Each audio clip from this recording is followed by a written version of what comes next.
Hello दोस्तों, welcome to my YouTube channel. आज की इस वीडियो में हम लोग बात करने वाले हैं यूपीएससी जो एग्जाम हुआ है मेंस का, उसमें जो आपका जीएस 1 का पेपर है वो मैं आज डिस्कस करने वाला हूं, जो कि आप देख रहे हो स्क्रीन पर।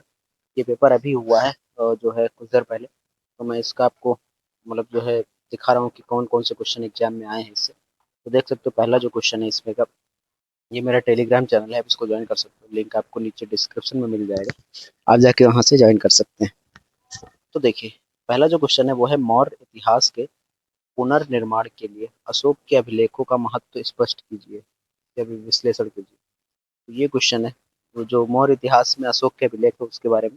ये क्वेश्चन जो है क्लास 11th की जो एनसीईआरटी आती है फाइन आर्ट की, उससे आप ये इजी क्वेश्चन है बहुत ही, और इसको आप कर सकते हो वहाँ से। तो ये है। तो दोस्तों अगला जो क्वेश्चन है वो है, देख सकते हैं यहाँ पे क्वेश्चन लिखा हुआ है, भारत में औपनिवेशिक प्रशासन और शिक्षा से मैकाले जो है, लॉर्ड मैकाले जो थे, उनके बारे में आपको उनके प्रभावों की विवेचना करना है। काफ़ी इजी क्वेश्चन है। अगर आप हिस्ट्री पढ़ते हैं, हिस्ट्री में मॉडर्न हिस्ट्री, तो वहाँ पे आप इसके बारे में पढ़ते, या बिपिन चंद्रा जो बुक है उससे आप इसको सॉल्व कर सकते थे इस क्वेश्चन को। काफ़ी इजी क्वेश्चन यहाँ पे हो जाता है। ठीक है, अगला जो आपका क्वेश्चन है वो क्या है, देखिए यहाँ पे क्वेश्चन, गांधीवादी आंदोलनों का महत्व उनके द्वारा संगठित समूहों को में निहित था, स्पष्ट करना है इसके बारे में। तो ये काफ़ी इजी क्वेश्चन यहाँ पे बन जाता है, इसको आप यहाँ से आसानी से सॉल्व कर सकते थे। ठीक है, तो अगला जो क्वेश्चन है वो देखते हैं। तो अगला क्वेश्चन यहाँ पे देखिए, ये क्वेश्चन टफ क्वेश्चन था। जैसे यहाँ पे लिखा है फुजिहारा प्रभाव क्या है, इसके बारे में आपको बताना है। फुजिहारा प्रभाव क्या है, उष्णकटिबंधीय चक्रवातों के संचालन और तीव्रता पर पड़ने वाले इसके प्रभाव स्पष्ट कीजिए। ये क्वेश्चन है।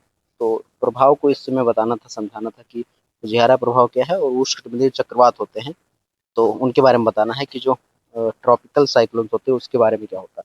ठीक है, जो अगला यहाँ पे क्वेश्चन है वो देखिए यहाँ पे, वो क्वेश्चन है यहाँ पे, टुंड्रा प्रदेश पारिस्थितिकी से नाजुक लेकिन आर्थिक दृष्टि से महत्वपूर्ण है। ये आप जब पढ़ते हैं ज्योग्राफी में टुंड्रा प्रदेश के बारे में, तो देखते हैं वहाँ पे परिस्थितिकी से तो बहुत ज़्यादा नाजुक है, लेकिन आर्थिक की दृष्टि से बहुत ज़्यादा इंपॉर्टेंट है। तो उसके आलोचनात्मक परीक्षण करना था, क्रिटिकली यहाँ पे आपको एग्जामिन करना है क्वेश्चन। अगला जो आपका क्वेश्चन है, मरुस्थलीकरण और भूमि अवनमन के वायु जनित प्रक्रियाओं के बारे में। ये क्लास 11th की जो एनसीईआरटी है उससे क्वेश्चन इजी टू हैंडल है, क्लास 11th की जो ज्योग्राफी है उससे आराम से हो जाएगा। अगला जो आपका क्वेश्चन है वो क्या है, वो है यहाँ पे, दक्षिण एशिया में जल संसाधन संपत्ति और विवाद को लेकर उदाहरण देते हुए स्पष्ट कीजिए। यानी कि जो आपका अ, दक्षिण एशिया है उसके बारे में आपको बताना है, साउथ एशिया के बारे में, कि वहाँ पे जो जल संसाधन संपत्ति इन सबको लेकर जो विवाद है उसके बारे में आपको स्पष्ट करना है, क्योंकि अभी करंट में चीजें चल रही थी उसके रिलेटेड यहाँ पे ज्योग्राफी से पूछा गया। चलिए अगला जो आपका क्वेश्चन है वो क्या है, देख सकते हो यहाँ पे कि सांप्रदायिकता क्षेत्रवाद की चुनौतियों के बावजूद विविधता में एकता भारतीय समाज की मुख्य विशेषता रही है, इस पर टिप्पणी करना है।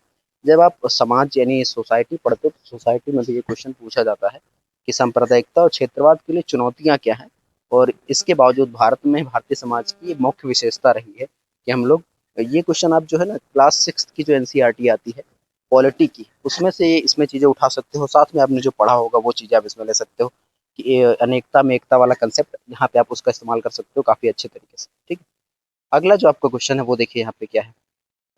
अगला क्वेश्चन है आपका कि अपंगता किस प्रकार समझते हैं, आप अपंगता को किस प्रकार समझते हैं, इस प्रकार भारत में समावेशी नीतिगत ढांचे को आवश्यक सिद्ध कीजिए।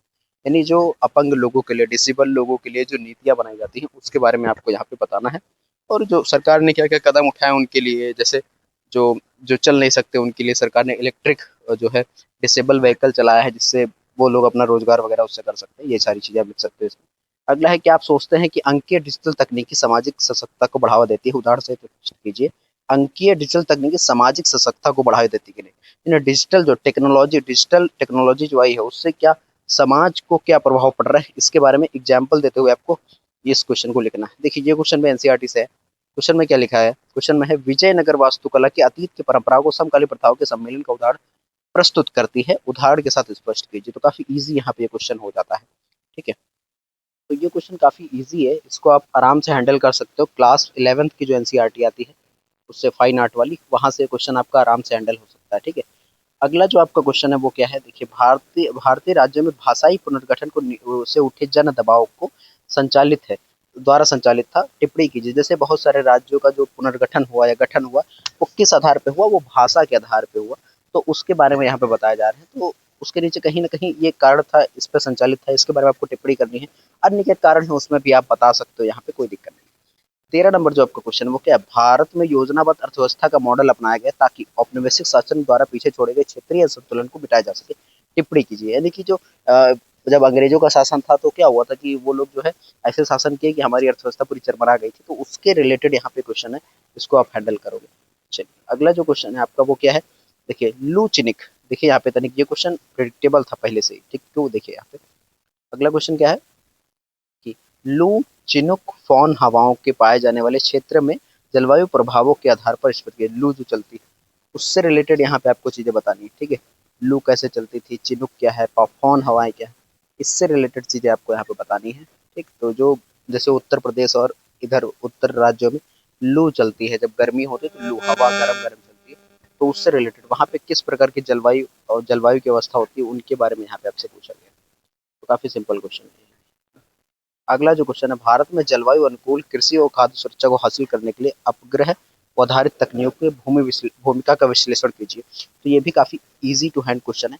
भारत में जलवायु अनुकूलन यानी कि जो आपका क्लाइमेट है, क्लाइमेट स्मार्ट कृषि में उसका क्या उपयोग है और खाद्य सुरक्षा में उसका क्या उपयोग है, उसके लिए जो उपग्रह आधारित तकनीकें लाई गई हैं उनका विश्लेषण आपको करना है कि हम जो है सैटेलाइट वगैरह लॉन्च करते हैं तो उससे इनमें क्या फर्क पड़ रहा है।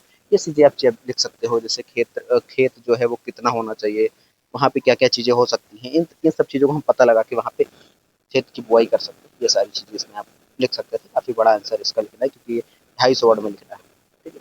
अगला जो क्वेश्चन है वो वैश्विक व्यापार केंद्र को अटलांटिक प्रदेश में हिंद प्रशांत प्रदेश के धीरे धीरे स्थानांतरित हो रहे हैं। इसका इस कथन का परीक्षण कीजिए। जो वैश्विक व्यापार है वो केंद्र कहाँ हो रहा है? अटलांटिक प्रदेश से हिंद प्रशांत क्षेत्र में धीरे धीरे स्थानांतरित हो रहा है। तो इसके बारे में आपको लिखना है, ठीक है। ये ज्योग्राफी इकोनॉमी रिलेटेड क्वेश्चन है, मतलब ज्योग्राफी इकोनॉमी को मिक्स करके ये क्वेश्चन पूछा गया, ठीक है। क्वेश्चन नंबर 17 जो आपका है वो है भारत में मानव जन्य भूमि उपयोग परिवर्तनों के प्रमुख कारकों और उनके भौगोलिक परिणामों का विश्लेषण कीजिए। ये भारत में जो मानव जन्य भूमि उपयोग है यानी जो ह्यूमन बहुत ज्यादा लैंड का यूज कर रहा है उसके रिलेटेड आपको ज्यादा प्लाटिंग कर रहा है और उस पर बहुत ज्यादा कॉन्क्रीट की चीजें हो रही है जिससे क्या क्या प्रॉब्लम आएंगी उसके बारे में परिणामों के विश्लेषण में आपको देना है। यहाँ पे 250 शब्दों का लिखना है। अगला है क्या शहरी भारत में जाति लुप्त हो रही है? अपने उत्तर को उदाहरण से स्पष्ट कीजिए। ये बात आप दोनों मिक्स करके लिखेंगे क्योंकि यहाँ पे क्या शहर में जाति विलुप्त हो रही है, हो भी रही है, नहीं भी हो रही। कई लोग जाति को लेकर बहुत ज्यादा कट्टर हैं, लेकिन कई लोग क्या होता है कि जाति व्यवस्था को पूरी नकारते हैं। शहर में जैसे आप जाओगे तो वहाँ पे होटल्स में और सब जगह पे जाति आधारित भेदभाव नहीं देखने को मिलता है। हाँ कहीं कहीं पर देखने को मिलता है। जैसे कुछ अभी जल्दी एक केस हुआ था, कोई आईपीएस था जिसको जाति आधारित भेदभाव हुआ था तो उसने सुसाइड कर ली थी। तो इस तरीके की चीजें भी देखने को मिलती हैं शहरों में, ठीक है। तो ये चीजें आपको नहीं भूलना चाहिए, आपको दोनों चीजें करनी चाहिए। समकालीन भारत में जनसांख्यिकी संक्रमण की चुनौतियों के आलोचनात्मक परीक्षण कीजिए। यानी इस समय जो चल रहा है इस समय कंटेम्प्रेरी इंडिया में हमें क्या बताना है कि जनसांख्यिकी संक्रमण यानी जो डेमोग्राफिक ट्रांजिशन हो रहा है, जैसे बांग्लादेश आप एग्जाम्पल इसमें लिख सकते हो, ठीक। तो उन चैलेंजेस को आपको यहाँ पे लिखना है। म्यांमार चैलेंज जो है रोहिंग्या वाला, ये सब चीजें आप यहाँ पे ऐड ऑन कर सकते हो।